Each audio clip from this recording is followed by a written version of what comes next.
இப்போ நல்லடியார்கள் வந்து கொண்டாடுற விஷயத்துல தான் பெரிய தப்பு செய்கிறாங்க. நல்லடியார்கள் நம்ம கண்டுபிடிக்க முடியாதுன்னு தெரிஞ்சிட்டோம். அப்போ நல்லடியார்களை கண்டுபிடிக்க முடியலை என்று சொன்னால் இதெல்லாம் மேட்டர் இருக்கிறது.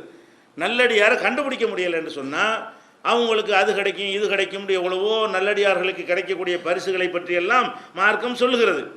அப்போ அது கொண்டாடுவதற்காக சொல்லலை, கண்டுபிடிக்க முடியாத நல்லடியாரை கண்டுபிடிக்க முடியுமானால் தான் அவரை கண்டுபிடிச்சி நம்ம பாராட்டுவதை நடத்தலாம். அவருக்கு என்னென்னவோ கிடைக்கும், அந்த அந்தஸ்து கிடைக்கும் இந்த அந்தஸ்து கிடைக்கும் என்றெல்லாம் அது பின்னாடி வருது. அந்த மாதிரியா நம்ம அல்லாஹ் வந்து நல்லடியார்களுக்கு கிடைக்கும் என்று சொல்கிறான்னா நல்லடியார்களை தேடி பிடிச்சி அவங்களுக்கு உருசு நடத்துவதற்கோ அல்லது சந்தன கூடு நடத்துவதற்கோ அல்லது பாராட்டு விழா நடத்துவதற்கோ எல்லாம் சொல்லவே இல்லை. வேற எதுக்கு சொல்கிறான்? நீனும் நல்லடியார் ஆகுப்பான்னு சொல்கிறான். அதுதான் எதுக்கு நல்லடியாருடைய பரிசு எல்லாம் சொல்கிறான்.